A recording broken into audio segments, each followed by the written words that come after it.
Waduh, 30 wakil menteri ternyata rangkap jabatan jadi komisaris dan mereka berlindung di balik putusan MK 80, tetapi abaikan putusan 79 yang sebenarnya melarang itu. Dalam sebuah diskusi, akhirnya Noel akui bahwa di zaman Jokowi lebih parah, bahkan satu orang bisa pengangguran banyak jabatan komisaris. Lagi-lagi ini soal etika. Di tengah sulitnya lapangan kerja dan kondisi ekonomi sekarang, mereka malah asik bagi-bagi jabatan. Saya juga sebelumnya jujur aja ya tidak nyaman sekali ketika kritikan kawan-kawan ini yang begitu luar biasa. Saya anggap kritikannya sangat bagus ya, karena ini buat pelajaran siapapun lah. Kalau di era Pak Prabowo, satu wamen cuma satu jabatannya, selain jabatan wamennya dan jabatan komisaris. Sebelumnya ada wamen, ada pejabat dirjen yang 3 jabatan komisarisnya. Oke, menurut Anda? Bahkan wakil menteri itu menurut Undang-Undang 39 2008, wakil menteri bukanlah bagian kabinet. Wakil menteri hanya diisi oleh orang-orang yang profesional karir. Tapi oleh MK juga yang menyelamatkan nih. Boleh. Jadi MK ini jangan dipilih-pilih, yang enaknya diambil, dimakan. Oke, yang baik. tidak Kami enaknya dapat pandangan Anda. Bang Ferry, Bang Nel, tanggapan Anda sedikit. Ya, saya mau menanggapi apa lagi ya, karena apa yang disampaikan betul. Artinya kritikan itu akan Anda sampaikan kepada Presiden, akan Anda sampaikan ya pasti akan kita sampaikan kabinet juga ke kawan-kawan kita. Harus, kalau mau jujur diakui, adalah negara sedang kebingungan ngasih gaji yang patut bagi wakil menteri, begitu ya. Oke, jadi maksud Anda harus dua, gitu, dicari Mas Ferry. tempat lain untuk tempat gaji yang patut, yang dua itu. Di putusan MK nomor 80 tahun 2019, tidak ada bunyi putusan yang melarang itu. Itu clear. Di pertimbangan ada kata-kata yang seperti itu, tapi dalam putusan tidak ada. Jadi apa yang dilakukan hari ini tidak melanggar putusan MK. Tidak menyelisihi putusan MK. Kalau ada yang menggugat, silakan. Nah, dari situ ya kita bisa melihat bahwa ya tidak ada sebuah pelanggaran terkait regulasi atau pelanggaran konstitusi yang kita jabat hari ini. Kan yang disorotin sama teman-teman itu kan bukan cuma itu. Yang disoroti teman-teman itu ya, Anda tahu ya, dikala banyak orang itu kena PHK, nih karena dia orang bidang tenaga kerja.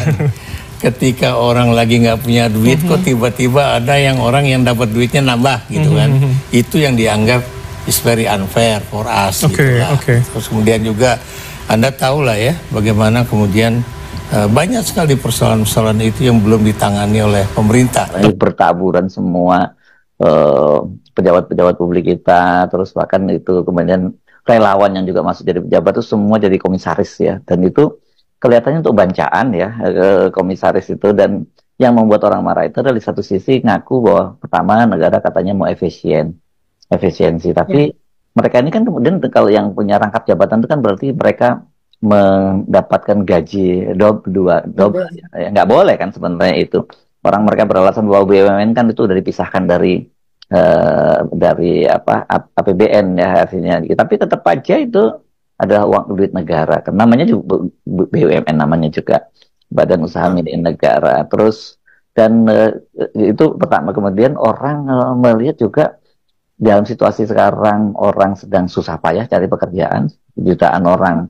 Anda pasti sebagai seorang wamen teriris lah, sangat.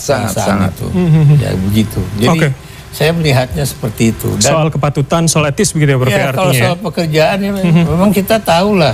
Nah ini sebenarnya sudah salah dalam bernegara. Bukan peraturannya diperbaiki supaya wakil menteri dan menterinya layak, supaya tidak korup, tetapi malah kemudian ditempatkan ke tempat-tempat yang menurut saya bukan pekerjaannya. Bagaimanapun tadi kan Prof Ikrar sudah sampaikan, komisaris kan tugasnya pengawasan nih kerjanya. Nambah kerjaan baru itu. Padahal wakil menteri ini juga diawasi oleh DPR. Tiba-tiba dia mengawasi oleh BUMN. Padahal BUMN itu pengawasannya juga oleh DPR. Jadi berputar-putar kerusakan ketatanegaraan kita. Menurut Anda? Kemudian kalau ada kawan-kawan melihat pada aspek yang lain, itu hak kritis yang nggak boleh juga kita nihilkan. Saya sepakat dengan kritik-kritikan apapun. Saya orang yang tidak anti kritik. Bahkan kalau memang secara tadi saya sampaikan di awal, kalau itu memang sebagai sebuah pelanggaran, saya orang yang pertama siap dipecat kok. Saya sudah terbiasa dipecat-pecat soalnya. Tapi itu bukan. Tadi Bang Noel sudah sangat bagus mengatakan yang tidak pernah disentuh Pak Jokowi. Kalau saya mengatakan yang pernah dirusak Pak Jokowi. Salah satunya adalah harusnya dengan cara mau mengawasi BUMN ini, kan penguatan KPK bisa dilakukan. KPK dulu Bang punya yang namanya GNPSDA. Gerakan Nasional Penyelamatan Sumber Daya Alam. Salah satunya ya isu tambang, ada BUMN di dalamnya. Itu yang dihilangkan oleh Presiden Jokowi. Kalau mau memberantas korupsi di BUMN, GNPSDA itu diperkuat kembali. KPK-nya diutuhkan kembali seperti undang-undang hitohnya gitu ya. Sebelum 2019 ya.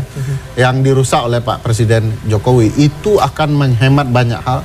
Siapa tahu kalau kemudian hemat, uangnya cukup, gaji wakil menteri bisa ditambah dengan cara yang benar, bukan dengan menitipkan di BUMN dan lain-lain. Itu menurut saya nggak tepat juga. Yang kita tahu sebenarnya jadi komisaris kan mereka nggak punya kerjaan ini. Kita mesti ngomong jujur, mereka itu sebenarnya nggak ada kapasitasnya di situ dan sebagainya, nggak punya pekerjaan. Digaji itu ratusan bahkan miliaran per bulan.